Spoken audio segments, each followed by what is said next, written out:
What's up, everybody? Welcome to the PickSix podcast, CBS Sports Daily NFL podcast. I'm Will Brinson. I'm your host. It is Thursday, December 31st. Happy New Year's Eve. This is the final show of 2020.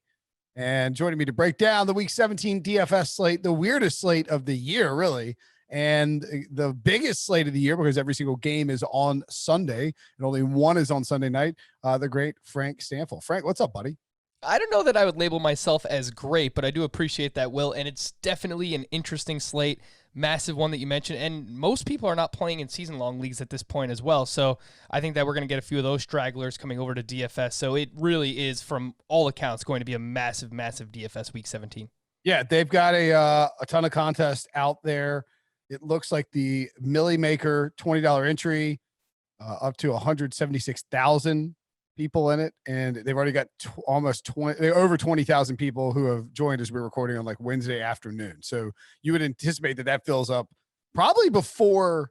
Usually the Millie Maker fills up around like noon, between like noon and 12:30 on Sunday. I would guess it fills up by like 11. Yeah, definitely makes sense.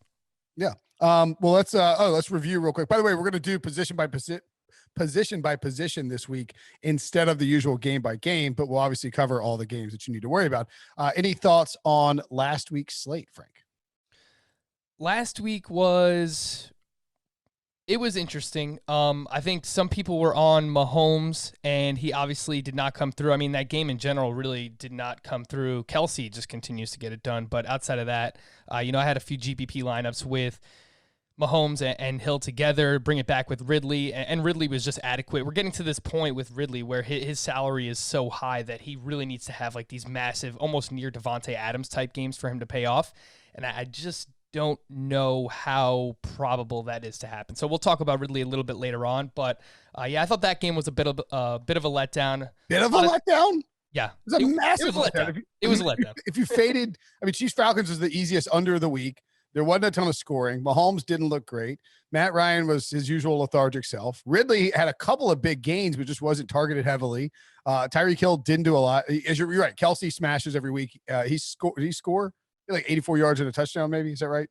Sounds right. He didn't get a flame, but he probably got your salary back. Do you need it? Is the flame indicative that you are 3 times value, or is there? Do you know what I don't know. I just know the flame is good. That's like, yeah.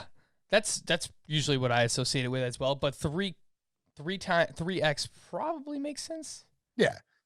If you faded that game, with the exception of Kelsey, and even if you faded with Kelsey, you had a ton of money left over. You probably did pretty well last week. Depending on where you pivoted at quarterback. I think I set my exposures for 20% Mahomes, 25% Watson, 15% Lamar, and like 25. I don't even know if these numbers are right, but basically I took the 4 quarterbacks. I used 5 quarterbacks: Trubisky, Mahomes, Watson, Lamar, and Hurts. And Hurts. Yeah. Yeah. Do you think that's too much? Should I narrow that down? Probably, right?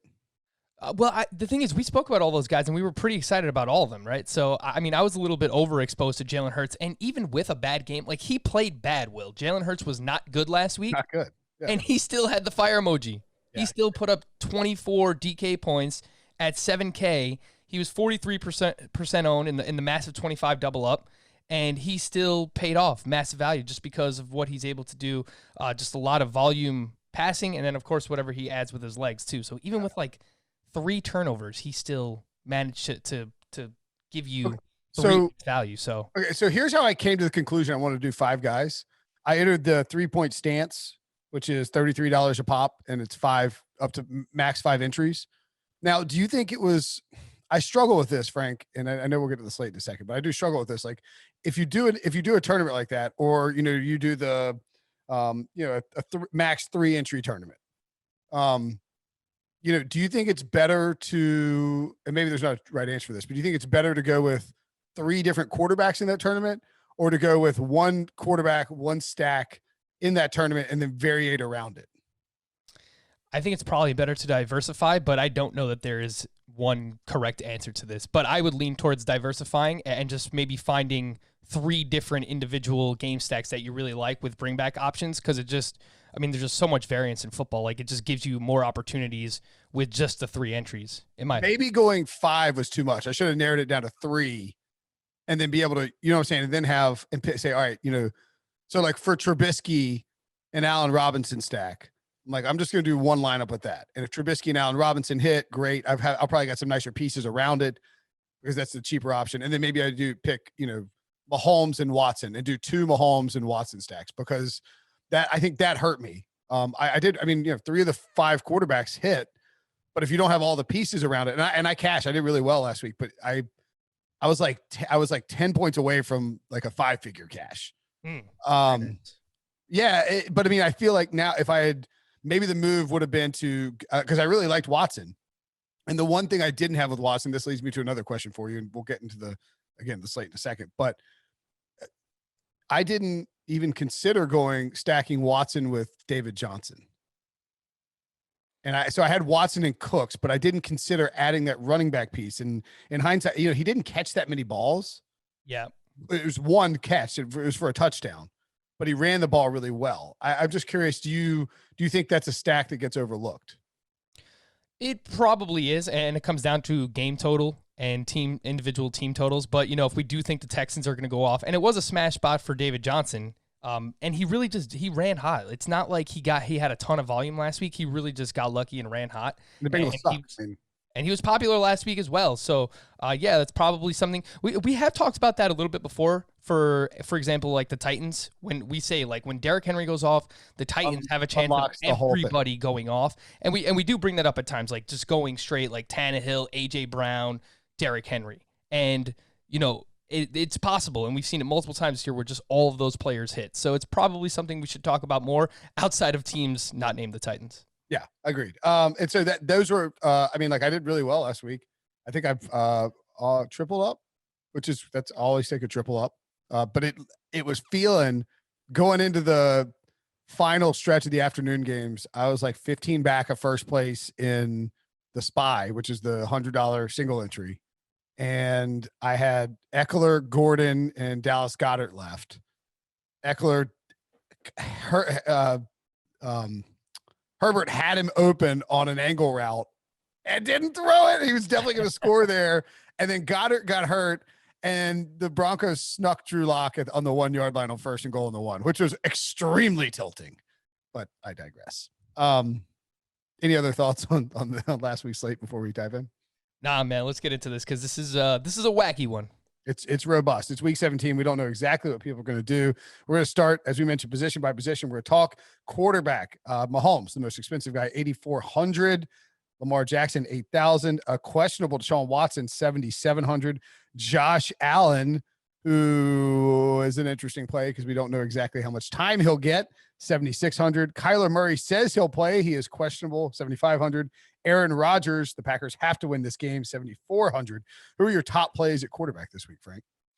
Yeah, so of those names that you mentioned, Aaron Rodgers is probably my favorite want play. I think they're not only playing to obviously lock up the number 1 seed in the NFC, but I think he is playing to put a stamp on the MVP as well. I think that's something that Rodgers wants to get, and he has performed well against the Bears. He's really performed well against everybody this season outside of, I think it was 1 game against the Bucs where he really didn't show up. But last time Rodgers faced the Bears, 4 touchdowns, 25.6 DK points back in week 12. And the salary isn't impossible. It's 7,400. I probably thought it would have been a little bit higher, but they have a pretty big team total in 29.5. That's the 4th highest on the slate, according to William Hill.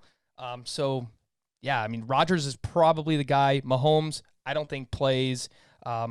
Lamar, I like as a GPP guy. I think that the way that he's running right now, it's very reminiscent to last year. He's averaging over 80 rushing yards per game over his last 4. He has 4 rushing touchdowns during that span as well. So I think Rodgers is probably the safest. I think Lamar has sneaky upside, and you might be able to get him at a lower roster rate.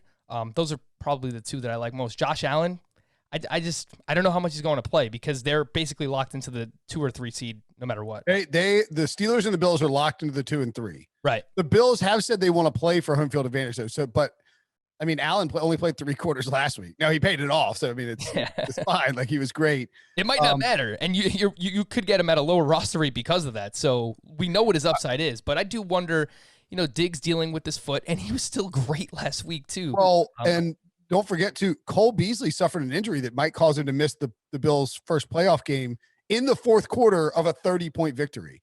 So I think that has to be front and center in Sean McDermott's mind that, against a good Miami defense, Josh Allen probably not going to walk down Aaron Rodgers for the MVP unless he just explodes and plays all 4 quarters.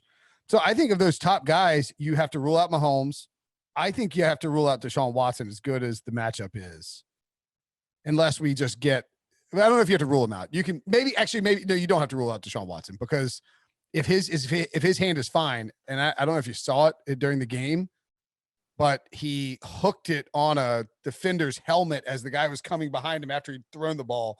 Yeah. It looked really painful. It looked gross, yeah. Maybe he's more inclined to run because of that.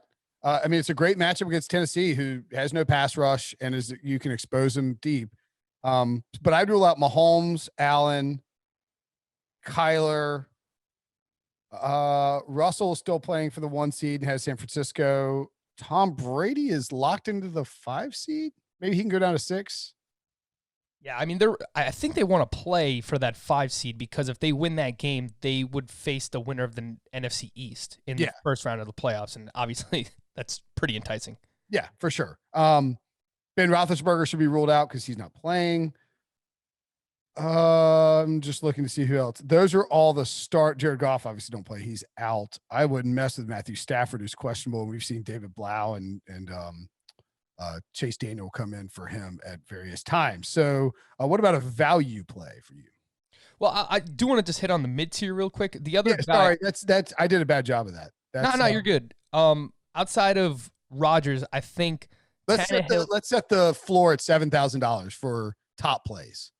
Okay, so let's just quickly talk about Tannehill then too, because obviously they're playing to get into the playoffs and potentially win the AFC South. So it's a massive game for Tannehill, and we mentioned it before. In these games where their totals are as big as they are, the Titans have an implied total of 32.5, the highest on this slate. Expected to score somewhere in the range of 4 or 5 touchdowns. Henry could go off. Tannehill could go off. A.J. Brown, Corey Davis, they can all go off together against this Texans defense. This Texans defense just made Brandon Allen look like Tom Brady. It's embarrassing how bad they 7 Tom Brady. Yeah. So Tannehill at 7K. I think my 3 want plays are Rodgers, Tannehill, and Kirk Cousins at 6,300. I think they're going to try and get Justin Jefferson that rookie record. I think they're going to be throwing a little bit. And the Lions defense, much like the Texans, they basically have just thrown in the towel. They've given up 3+ passing touchdowns in 4 of their last 5 games. They just gave up 6 to the Bucs last week. So Rodgers, Tannehill, Cousins are the ones I'm really looking at. Okay. Rodgers, Tannehill, and Cousins. I dig it. I'll have some interest in, as we mentioned, Lamar and Deshaun Watson. Yeah, I think those guys are more GPP plays. Yes, bro, for sure. I kind of exclusively play GPPs. Yeah, and I'm probably the opposite. Like, I probably play more cash, just cash and head-to-heads in general. But I you probably have a better bankroll than me. I wouldn't be so sure, Will. I'm just looking for that big score. I get it, man. I get it. I'm always here for the big score. Yeah, I wouldn't touch any of. I think that's pretty much the pool. You said Herbert too? Herbert, I think, is fine, and he's played better recently. You could see the Chiefs' backups in this game as well. They've already locked up the number 1 seed, so there is some upside with Herbert. Same thing with Brady. I think Tannehill for just cheaper. I think his upside is higher. And honestly, I wouldn't be surprised. Yeah, I agree with that. And Herbert could be missing. Herbert could be missing Keenan Allen. Yep. And I think even Austin Eckler. So, yeah, Cousins is like 1,000 cheaper than both of those guys. Well, yeah, 800, 900. If I'm playing anybody at quarterback, I want them in a game where they have to win, where their team is required to win the football game. Okay, so you might want to get off of Kirk Cousins if that's the case, just because there's no implications there at all. But I don't think they'll bench him, and I agree with you. They do want to get Jefferson the rookie record, and Dalvin Cook is out for this game. I don't know. I just think Lamar And Watson doesn't have to win. Lamar, and he's hurt. So Lamar, Rodgers, Russ, I guess Brady counts, and Tannehill. I think that's probably my group. Although I don't hate Mitchell Trubisky. I guess that would be value plays. He was the last one I was going to mention, just as like a sub 6K quarterback if you're looking for someone. He's playing well. Most of the games he's played are against bad defenses. He's 5,600, so if you're looking at someone in that range, I think Trubisky's probably the guy. But it just feels like, Will, that this is the game that the Bears really need, and this is just the Trubisky meltdown. I can 100% see it. And the Packers defense, give them credit, man. I keep waiting for them to come back down to earth. They're just getting it done. They're playing extremely well, especially in the secondary. So I like Trubisky as like a punt, lower price quarterback, but I also think that there's a pretty low floor for him as well. If you really want to get crazy and punt the quarterback position, Mason Rudolph is 4,300. Oh boy, I don't know about that. But I don't think you should. Yeah. So we think, I'm just going through our top plays and plugging stuff in because Debo's disappeared on me. Tannehill and Rodgers. And do you want to add Cousins or Russell or Brady to there for top plays? I would probably put Lamar. Okay, I had Tannehill, Rodgers, then Lamar GPP and Deshaun GPP. Yep. And Cousins, I think, is in that mix. If you just want to narrow it down to 5. Okay, Cousins. So that's our 5 value plays. There's just not really a lot of value on the slate. Like I don't. Not a quarterback. It's just really Trubisky. I'll throw Andy Dalton in there. They're playing to win. Yeah, it's a big one. That's a big game. And he actually won a couple tournaments for people last week because they stacked him with with I said a buddy text a group thread. He said, I just got my first round of the vaccine. Somebody's like, whoa, how did you qualify for it? He's like, anybody who won the fantasy championship this year gets one. He's actually a healthcare. He's involved in healthcare, but I mean, like it was amusing that was his response, especially to the defending champion. So yeah, Andy Dalton, a decent value play. I agree. I don't really want to mess with Trubisky. Tannehill, Rodgers, Lamar, Deshaun, Cousins, top plays, and then avoid Mahomes, Allen, Kyler, Herbert, and obviously Ben Roethlisberger, who should have an O next to his name. At running back, there are 2 guys at the top, and then there's a huge drop-off because Dalvin Cook has been ruled out, and I can't imagine Christian McCaffrey plays in this game. That would be insane. Yeah. So I'm going to come out and say that McCaffrey's not playing against the Saints. The Panthers can't be that stupid to play him when the season's over. And the 2 guys at the top, Alvin Kamara, who is playing at Carolina. The Saints are still alive for the number 1 seed. So I think anybody can get the 1 seed. And it's done in the AFC. But in the NFC, it's Seattle, New Orleans, and Green Bay. Like that buy is so valuable that I would be shocked unless maybe Sean Payton is doing some crazy scoreboard watching, and he sees Packers up huge and Seahawks up big, and he's like pulls guys out. But that doesn't seem like, I don't think the Saints would do that given how sort of they struggled on offense. So I think Kamara is perfectly fine, and then Derrick Henry again. They're playing win and in. Those are the top 2 values. Are you going to be playing either of those top guys? Yeah, I think you have to have one of them, and you have to choose. And as of now, and this is I'm a little mad at myself for feeling this way, but I think Derrick Henry is the guy, even though we know he's not going to catch passes. Alvin Kamara's coming off the 59 fantasy point game, 6 touchdowns.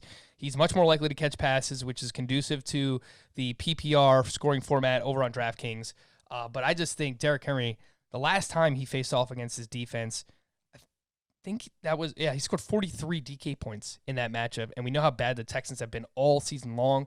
They just made Samaje Perine look good. Mentioned, they made Brandon Allen. Samaje Perine looked like Barry Sanders or Damon Smith in his prime. He looked like Derrick Henry. Yeah, it was wild. Now imagine what actual Derrick Henry is about to do against this defense in a game where they just got shut down against the Packers. It's a must-win game. I think that they just ride him, and he gets, something like 25 to 30 carries, and it's just absolutely massive. And I was fooling around. I was trying to see if you can pull this off. You can have both of these Rodgers, Devontae Adams, Derrick Henry.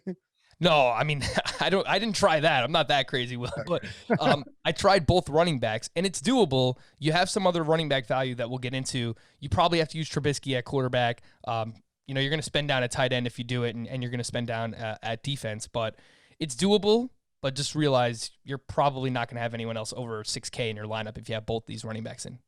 And just for a point of reference, Frank, last year, the Texans and Titans were squaring off in the final week of the season. I believe the Titans, needed to win that football game in order to make the playoffs because the Texans were 10-5 and the Titans were 8-7. Sound familiar? At that point, do you recall offhand, because I have it in front of me, do you recall offhand what Derrick Henry's stat line was? I don't, but I know that he typically just smashes everybody in December, so I'm going to assume that it was some kind of massive, like 30-plus fantasy point game. 32 carries, 211 rushing yards, and 3 touchdowns. I mean, it's the exact same setup, except the Texans defense is worse. The only possible reason that I would be worried about it, and this is kind of stupid, and I'm not going to allow myself to get tricked by this, is that speech JJ Watt gave after the game last week, where he's like angry and challenged his teammates to show up. But I mean, this is a team with a bottom 5 record in the NFL. I mean, good luck getting these guys to show up in week 17 and tackle Derrick Henry. That sounds like hell. Based on what you just said, it is not outside the realm of possibility that he rushes for at least 223 yards to break 2,000. Oh, I think it's entirely likely. Mike Vrabel would be fine getting him that record. Yep. And it like he might need 35 carries to get it done, and it might happen. Like that is possible. That is a possibility for Derrick Henry this week. Yeah, and if he does that, he probably wins Offensive Player of the Year. You know, you've already paid him. I do think they want to save him for the playoffs, certainly, because that's something you want to do. But down the stretch last year, from week 10, did he miss a week? What's going on there? Anyway, his final 6 games of the season, he had 139 carries, 896 yards, and 10 touchdowns. And it propelled him into a historically great postseason where the first 2 games of the playoffs, he ran for 34 carries, 182 yards, and 30 carries, 195 yards. I mean, you kind of have to play him. I will just say, I think the only drawback to playing Kamara and Derrick Henry is that both games could potentially get out of hand, Will. So there's a chance that we don't see these guys play in the fourth quarter or even the second half. It's entirely possible. Yeah. Yeah, maybe. I don't know. You got to win the game or else you're out. And like Deshaun Watson loves to come back. Yeah. I mean, what does the lead need to be for him not to be on the field?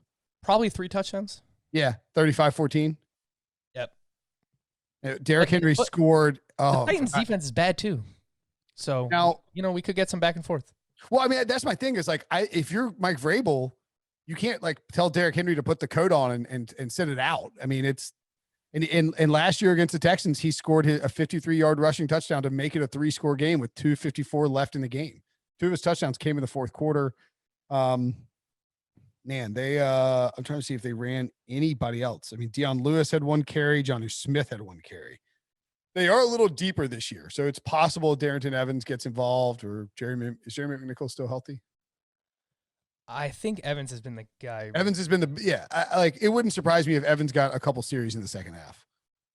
But it wouldn't surprise me either. Yeah, so that would be the drawback. Moving along to the next tier of guys, we dropped down to David Montgomery, who nearly burned the entire free world last week before he plunged in on a late touchdown. I completely faded him and was giggling the entire game. And then, of course, they got a huge lead. He's the only running back. He got the carries. He scores. Montgomery at 77. Nick Chubb in a must-win game Montgomery must-win game. Nick Chubb must-win game. He's 7,600. Eckler 7,500. My guy Jonathan Taylor 74. Aaron Jones, 71. David Johnson, 68. J.K. Dobbins, 67. A must-win game there. Myles Gaskin, 6,500. A must-win game. A questionable Zeke Elliott in a must-win game at 6,400. DeAndre Swift, 63. Mike Davis, 63. Josh Jacobs, 62. Chris Carson, 62. And Alexander Madison, 61. Of all those unnecessarily long list of names I put out there, who intrigues you? I think Jonathan Taylor is the absolute smash here, and he is the pivot off of if you don't want to spend up for both Kamara and Derrick Henry. I'm perfectly fine going to Jonathan Taylor. He's 7,400. He's going up against the Jaguars. Remember a long, long time ago, first couple of months of the season, we were talking about the Jaguars and how their run defense was actually playing better. It's That is gone. That is non-existent anymore. They are giving up an average of 188.3 total yards to running backs over their last 6 games. They've given up 8 total touchdowns to running backs during that span. Taylor has played 55% or more of the snaps in 3 straight games. Seems like he's taking over that role. He's kind of like a Derrick Henry light. He's running hot right now. And the Colts are really kind of just riding him to the postseason. So I think we probably see another 20-touch performance. And against this defense, I think he pays off that price tag. I played Nick Chubb over Taylor last week because I kept staring at the Steelers matchup. And even though we talked about it, we're like, this could secretly be another good Jonathan Taylor week. Yeah. And when he went in for 2 touchdowns, I was having heart palpitations. And he's your guy too. That's your guy. I know. And I finally faded him, and he was 1% owned or something like that. And he could have had a really big game. Frank Wright got away from the rushing game. I would expect that he's 30% owned in this one. Yeah. I think it's going to be pretty massive. Yeah, he'll be the chalkiest play of the day. I mean, you could go Jonathan Taylor and Derrick Henry and start your builds from there. And then even if you really want to be aggressive, you could bring back that stack with I wouldn't mess with the Jaguars, I don't think, although they could keep it maybe closer than people believe. But you could bring back Deshaun Watson and Brandon Cooks against a bad Tennessee defense. And then you have Taylor on an island there. I am interested in Nick Chubb for the same reason that we were not interested in Jonathan Taylor last week. The Browns are in a must-win spot. They're going to be, and they're having COVID issues right now, so we got to see how that plays out. We have to presume they will get some of their players back. You'd love to see Wills back out there. I just think that the Steelers will probably rest a good number of the starting defenders, and they weren't very good at the run anyway. It doesn't matter to them if they win or not. I think they'd love to beat the Browns, but whatever. Cleveland has to win to get in, and Chubb could have a nice bounce back game in a spot where people are going to look at this and see, 8th ranked, the red 8 next to him, and maybe he goes off. Yeah, I'm completely with you. I think there's a chance the Steelers rest some of their starters on defense here. Nick Chubb, consistently getting 15 plus carries. He gets the goal line work. Not going to catch many passes. We know that about him. Much like Jonathan Taylor, he's kind of like a Derrick Henry light where he just breaks off these long runs and he's using the red zone, and that's where a big bulk of his fantasy value comes from. So I have him in this discussion of GPP mid to high tier, high priced running backs, along with David Montgomery, 7,700. While, you faded him last week, Will. He started the streak against the Packers. And by the way, Christian McCaffrey won't play this week. Matt Rule just announced. So as expected. Yeah, that makes a ton of sense. And but just getting back to David Montgomery, 7,700. I wouldn't play him over Jonathan Taylor because Taylor is cheaper. But I think that you will see the roster rate suppressed on Montgomery. And if they want to play keep away and keep the ball away from Aaron Rodgers in this game and really give themselves a shot to win because the Bears need this game, I think it's probably on a 25 to 30 touch David Montgomery day. And just so we can go, I believe Patrick Mahomes won't be playing this week either. So go ahead and rule him. He's just not playing. So go ahead and rule him out. Chad, Henne time? You want to play Henne? I mean, I'm kind of 5,100. I'd rather play him than Mason Rudolph. I'll tell you that much. I agree that completely. It does lead me to ask you this though. Clyde Edwards-Hilaire's out. They're playing the Chargers, who aren't a very good defense. Do we think, oh my goodness gracious, Mike Davis isn't playing either. Oh no. Okay. All right. How much is Rodney Smith? He's 4K. Is he so that means the chalkiest running backs are going to be Jonathan Taylor, Alexander Madison, and Rodney Smith, right? So what I'm thinking is people will spend up for one of Henry or Kamara and go with Rodney Smith. I think a lot of people will have Jonathan Taylor either as a second running back to that group or just pivot off of those guys, those higher price guys, and go to Taylor. And we will see a lot of punt running backs. And what I will say about Madison is he didn't play last week. He's still kind of dealing with this concussion. So if he's out, he's 6,100. You probably get some kind of combination of Amir Abdullah and Mike Boone. Both of those guys are 4K.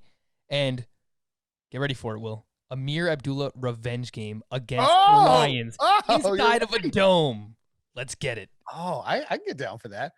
But But there are other just like punt running backs. Well, like there's a bunch of them this week. If Cam Akers can't play, Malcolm Brown at 4,300. There's no Darrell Henderson. He's already been placed on IR, so we know that. Malcolm Brown, if he gets his backfield to himself at 4,300, that's an absolute smash.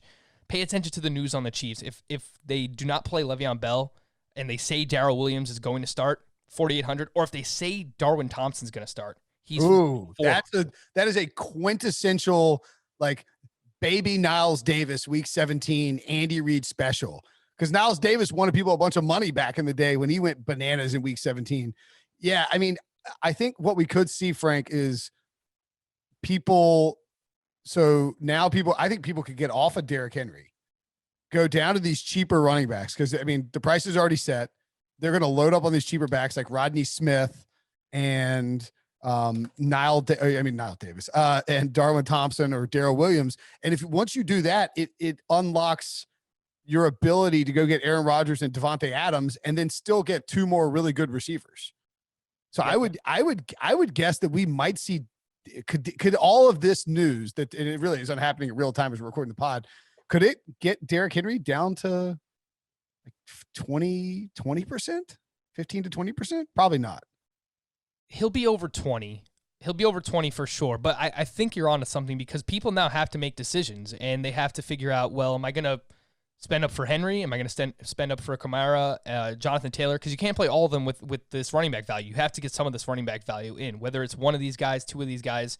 And then people are probably going up to Devontae Adams at wide receiver. So we could see this suppress the roster rate for all three of these top running backs that we've talked about, which makes the slate more interesting. Again, it's week 17. That's why we're talking. This is a slate where even more than like matchups and usage and red zone and all this and target share, you have to pay attention to the news. Every single piece of information that comes out. It's a lot like playing DFS in the preseason, where you just great point. You have to just pay attention to like these random nuggets that you're getting. So I still have even a few other punt running backs I haven't even mentioned yet. AJ Dillon at 4,900. Yeah. If they have a huge lead, he went off last week, and he looked like the guy that they drafted as early as they did. Dario Gumbawale played 70% of the snaps. He's 4,500. Ty Johnson. There is no Frank Gore this week. LaMichael Pirine tested positive for COVID on Wednesday. He's not going to play this week. Ty Johnson, if he gets 15-plus touches against this Patriots defense at 4,300, there's just another name. So, like, I think we're going to see roster rates all over the place, Will, and you have some interesting decisions to make when it comes to which punt running backs you want to play. I think this probably takes anybody like, not like you were really playing with given who they're up against, but like Gio Bernard, Kenyon Drake. I mean, this 5,400 group of guys is just almost untenable, except AJ Dillon at 4,900. You know, I don't hate Gus Edwards at 4,900 either. I don't hate it either. Could be playing with a massive lead there. So well, that's my thinking, is that they don't use Dobbins with a massive lead against Cincinnati, and it's Gus bust time. Yeah, and if they're winning at that point, they know that they need a healthy J.K. Dobbins for the postseason, so they're probably not going to push him too far. We've seen them restrict his J.K. Dobbins carries in a game that was a blowout. Was it who were they? Who did they blew out somebody in the last 3 weeks? They restricted his carries. So Darrell Williams / Darwin Thompson, if no Le'Veon, obviously. By the way, Todd Gurley, currently priced below Samaje Perine and Darrell Williams in daily fantasy. What? what a fall from grace that is. You mentioned Ogunbowale. Should we mention Myles Gaskin? Sure. Must-win game for the Dolphins. Coming off a game where he just had 19 touches in his first game back. He had 33.9 DK points, and he's going up against a Bills defense that just got ran on by the Patriots. So, I mean, I don't think Pete, there's so many decision points this week that I think these guys in the 6 to 7K range are just going to completely get overlooked. So Gaskin at 65, David Johnson's running hot. Titans defense is not good. He's 6,800. So it all starts at the top. You have to figure out your punt plays, but if you want to sprinkle in some of these 6 to 7K running backs, you're going to get them at such a low roster rate. If you get somebody who pops off, exactly. And Buffalo probably won't be playing all their linebackers, so Gaskin could end up having a big day. One other guy that I'll just throw out here before we finish up running backs, and sorry for all the news that broke while we were doing it, but it extended it. JJ Taylor looked really good for the Patriots on Monday night. I don't. I mean, he got. I think he got 6 carries for 38 yards, but really explosive. He's in 4K even. I almost wonder if, I mean, they're playing the Jets, and the Jets' run defense was even pretty good against the Browns. But I think the Patriots should be more creative with the way they attack. If you wanted to go completely off the radar, like what if the Patriots give JJ, like they're like, hey, look, it's week 17, we're out of it. Our only concern, we don't really even care if we beat the Jets. You want to beat them just because they're the Jets, but like, let's see what JJ Taylor can do with a full workload. I mean, I don't think that's out of the question. It's not. And we've seen it with Patriots running backs before, and you will get him at a sub 1%. Yeah, absolutely. So like if you're doing one of those, if I do a 20 team or 20 lineup, like, it's the $3 20 line, 20 max, where you really have to differentiate your lineups. I would absolutely include him in my player pool at like 10%, 5% exposure. So just or even 3% exposure, just in the event that like he pops off, you have such huge leverage on the field. Yeah, just throw him in one lineup out of 20. Just see what happens. Okay, let's take a break. When we come back, wide receivers and tight ends. We didn't mention who to avoid for running back, but it should be pretty obvious. A bunch of them are out, so don't play the guys with the big red O's next to their names, right? I mean, that seems fair. Yeah. I mean, it's going to be fluid. It's going to be fluid across the board. So let's go to the wide receiver position, where obviously Davante Adams is the top option on the board, 9,200. The Bears have a good defense, but it hasn't been elite necessarily down the stretch.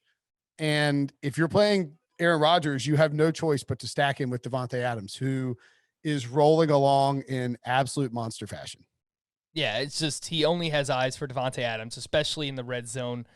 Just touchdown monster all season long. He's been far and away the number one wide receiver in fantasy points per game, winning people championships. We all saw what he did in week 16. So if you're going to play Rodgers, you absolutely have to get Davante Adams in. And do you have to bring it back with someone? I mean, this might be you bring it back with like a David Montgomery. I don't know how many people are going to think about doing something like that, but I think if the Bears find a way to put up points in this game, it probably comes on the back of David Montgomery.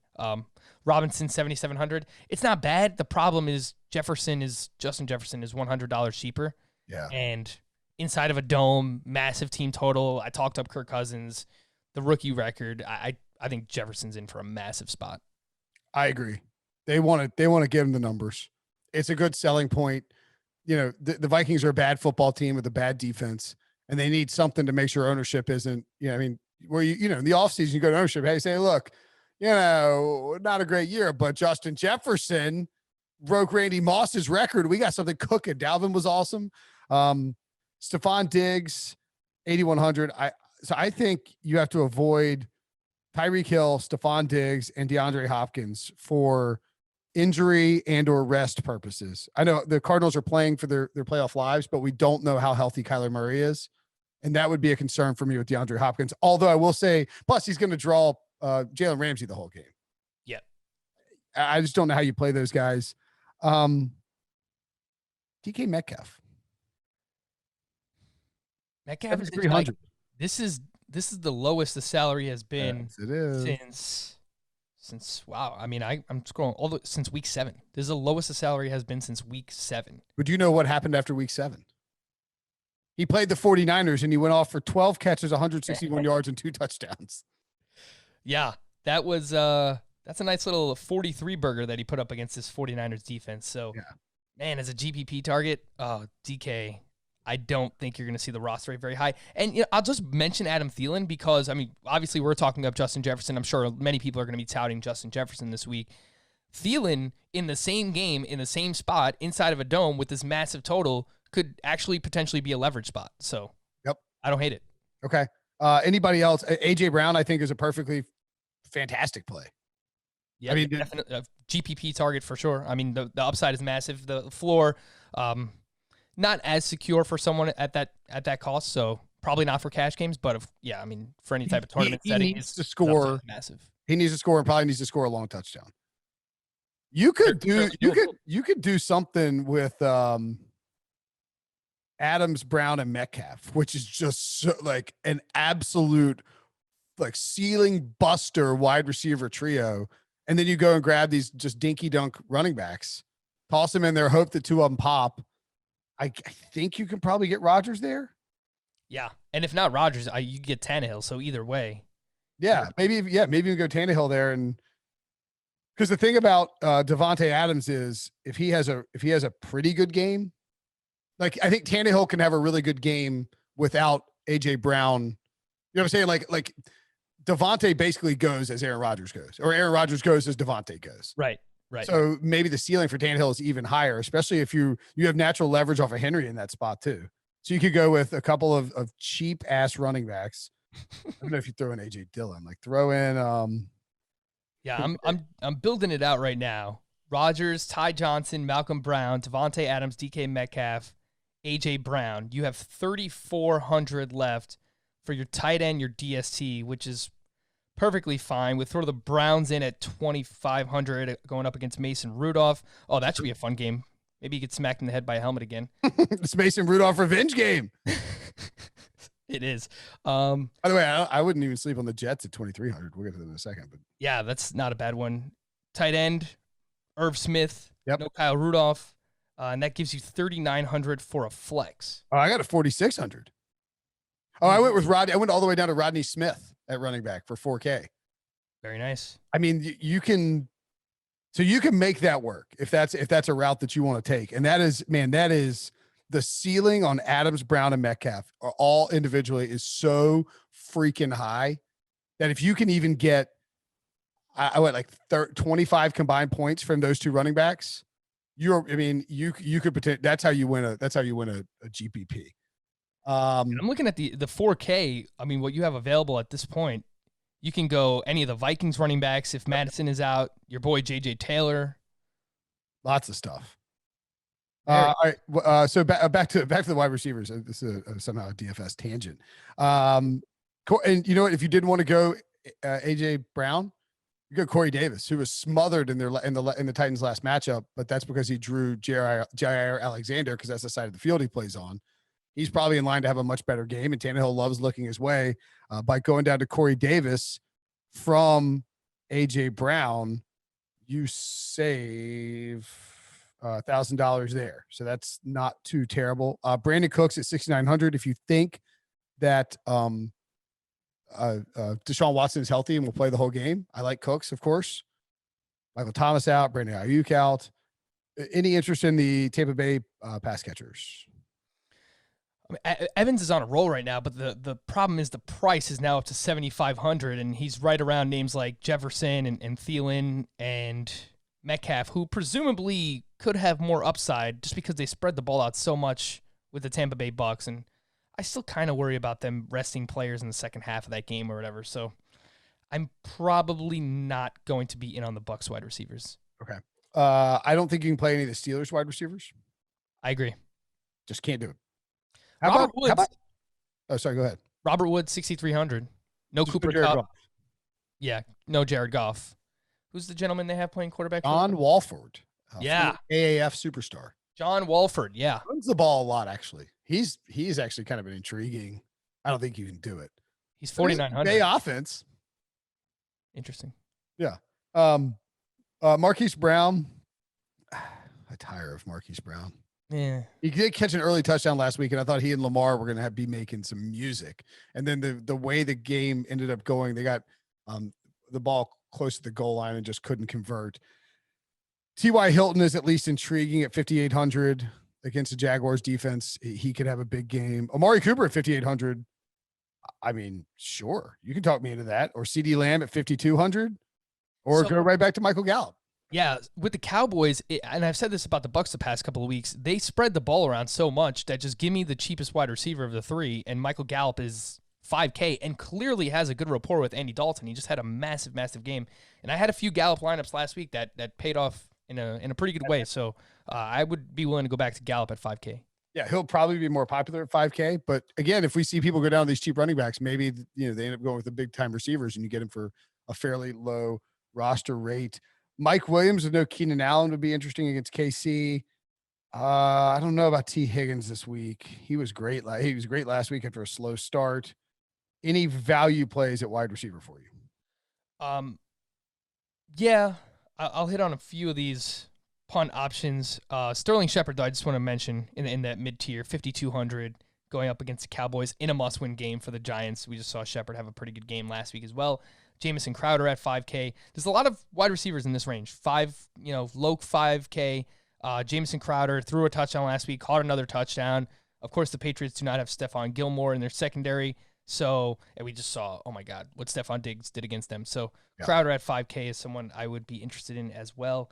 If you're punting the position, while we're on the 5K range, I would say too, after criticizing Twitter followers for not having any Twitter followers and then getting sort of roasted in the media, Jerry Jeudy got 15 targets last week. It sort of felt like they were feeding him, and he had a nice game, had some bad drops, but that could be a situation where as they head into the offseason, they're like, we need Jeudy to put up some numbers. So people aren't talking about him as the 7th best rookie wide receiver. Yeah. And he's only 42. So he's even cheaper than some of these other guys. Right. Yeah. Sorry. If you're looking to just spend down, I think Gabriel Davis or John Brown at 3,600. We don't know if John Brown's going to play yet, but assuming obviously Beasley doesn't play, if they start to rest some of these guys, then I think Gabriel Davis probably more than anyone could see a lot of run in this game. Same thing with the Chiefs. Pay attention to that situation. If they rest those guys, McCole Hardman, 4,200. Byron Pringle is, I think, 39. So he can be one of their top targets. And then Josh Reynolds with no Cooper Kupp, he's 3,200. That's a great call. I can't do Brashad Perryman or Denzel Mims anymore. Crowder, I'm fine with. Yeah, if you're going to spend for a Jets wide receiver, has to be Crowder. Des Bryant is a little interesting. The Bengals are just, although, because William Jackson, I think, is out, right? If he's likely out. You know what? I'm not playing Des Bryant. What am I talking about? Yeah. Catch a touchdown. It's touchdown or bust, and he just doesn't see a lot of targets outside of that. Yeah. That's probably it for those lower tier guys for me, I think. All right, let's look at tight end. Where? Irv Smith, we mentioned. Actually, it's not a bad option. At the top, of course, Travis Kelce, 8,600. He's been the best tight end in football all year long. He is the best fantasy tight end maybe ever. Maybe. I don't know. He's got at least a claim for it, but I don't know that you can play him this week if Patrick Mahomes is out. No, you can't. And I think there's even a chance that we don't see him play all that much. And, by the time you're listening to this, they might have already said he's not going to play at all. So if that's the case, Ricky Seals-Jones, 2,900. Super punt. A serious super punt. Darren Waller at 7,100. He should, get plenty of targets from Derek Carr. That's still pretty pricey though. Yeah, that's pretty pricey there. And based on everything else that we're talking about this week, it's tough to spend up at a tight end. Also, what is the Raiders' motivation? I don't know. Like I don't think they're going to bench or sit Waller down, but you don't want him getting hurt. You got paid already. Yeah. Same thing with George Kittle. Is there a motivation to play George Kittle, who had 4 catches for 92 yards against Arizona in their Saturday win? Maybe they want to play spoiler, but you're running the risk of Kittle any sort of like randomly minor injury, and he is getting pulled immediately. So I would be careful there. Mark Andrews, I don't mind at all as a stack with Lamar Jackson. Robert Tonyan he's just expensive and he needs to catch a touchdown. TJ Hawkinson, none of these are really appealing options, frankly. I think we're probably going to that sub 4K range, and we're spending down at tight end this week. I think you're right. That's how it's looking right now. Evan Engram is 3,700, must-win game against the Cowboys. Defense has been suspect all season. Evan Engram has been suspect all season, if we're being honest. Yes, he has. But I like Engram in this range. I like Irv Smith Jr. Brought him up 3,900. He scored 2 touchdowns last week. No Kyle Rudolph in this game. Hayden Hurst scored a touchdown last week. He's got 10 targets in the last 2 weeks. Hayden Hurst just hates me because whenever I played him, so you see all these like 1.9, 1.7 games. That's when I was playing Hayden Hurst. As soon as I stopped playing him, 12, 15.7 last week. Jonnu Smith will work. Jonnu Smith is 38. Yeah, I probably prefer Irv Smith over him, but if you let's say you're rolling with Tannehill, why not? I don't even hate the idea of Tannehill, Henry, Jonnu and Corey Davis as a stack. Yeah, That's a lot of Titans, but I mean, they're playing to win. They're playing to get in the playoffs. Yep. And he has 12 targets over his last 2 games. Scored a touchdown in week 16. Yeah. Jimmy Graham, revenge game? It is. His production has been so fluky because Cole Kmet is on the field more than him, but yeah, I don't know. Graham's just randomly scoring touchdowns. I wouldn't do it. Man, they're not tight end is ugly this week.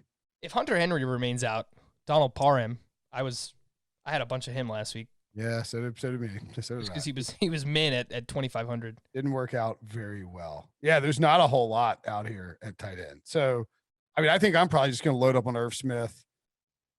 And you know what? Maybe Mike Gesicki. If he had 4 catches for 54 yards in his first action back in a week, and he'd caught a touchdown in 3 straight games before getting hurt. Yeah, he seems to be the go-to guy for. Have they said? I mean, I assume Tua is going to play, right? Yeah, but it could be more fits out there. Mm-hmm. So I would say, I mean, I'm probably looking at somewhere Hawkinson, Fant, Gesicki, Irv Smith, and Jonnu. I'm probably just going to like X out everybody else and just go with those guys. Maybe Parham if Hunter Henry's out. Yep, I like that. Ingram too. I don't know. Yeah, include Ingram. Yeah, for sure. Yep. Okay, who's your chalk play of the week? You don't care how highly rostered he is. You are going to play him. It's Jonathan Taylor, 7,400. You're on the Jonathan Taylor bandwagon now, huh? Yep, I stole him from you. That's fine. I'll be playing him plenty too.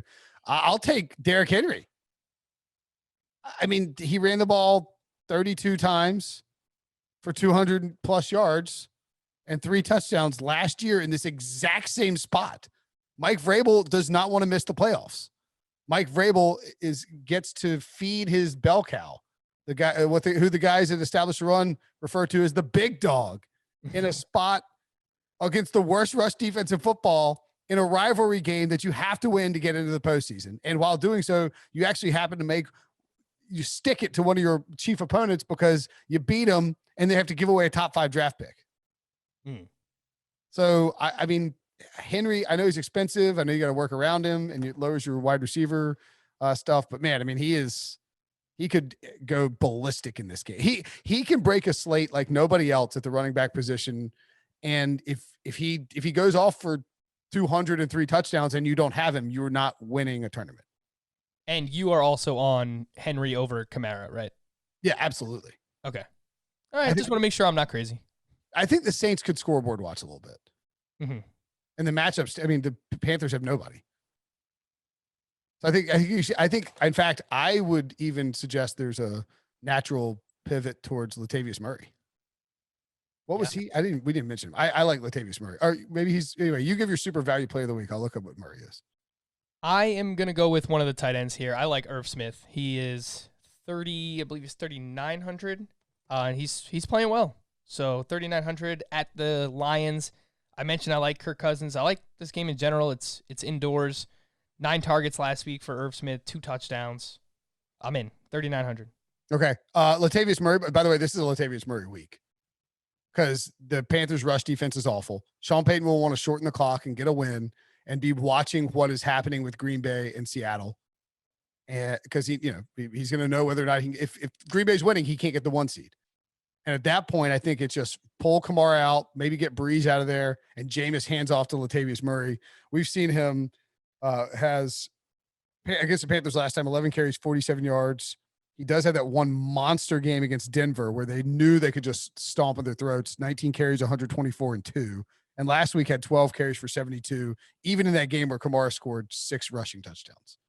So I think there's a chance for Murray to be a nice pivot off Kamara, who may frankly not be that rostered because he's expensive and there's tons of cheap options at running back. I'll say, is JJ Taylor foolish? Probably. It feels like a little bit of a. Go with your gut, Will. I mean, I feel like they could end up just running him like crazy. Who did I mention as a value play at wide receiver? Oh, is Jerry Jeudy? Is he under? He's under. He's 4,200. Ah, crap. I can't. I'll say Darrell Williams or Darwin Thompson. They're both over 4K. Damn it! I can't. Figure it out. I'll say Rodney Smith. He's 4K even. There you go. There you That go. works. Yeah, I think you're gonna get it. Somebody's got to carry the ball for the Panthers. You know. Yeah, he probably gets 15 touches at 4K. Why not him? Rodney Smith. He doesn't even have a little profile picture on there, so nobody's gonna play him. All right, that's the show. The last. Well, I guess I don't know if we're gonna do DFS in the playoffs. I think we're gonna do some DFS stuff on Twitch. Oh, that's I don't right. know about on the podcast though, so this might be our last DFS podcast together for a while. Will, Or at least till next year, Frank. yeah. Boom. Or tonight. Oh, happy New Year's. Go celebrate it in grand fashion. May 2021 be better to us than 2020. For Frank, I'm Will. See you guys.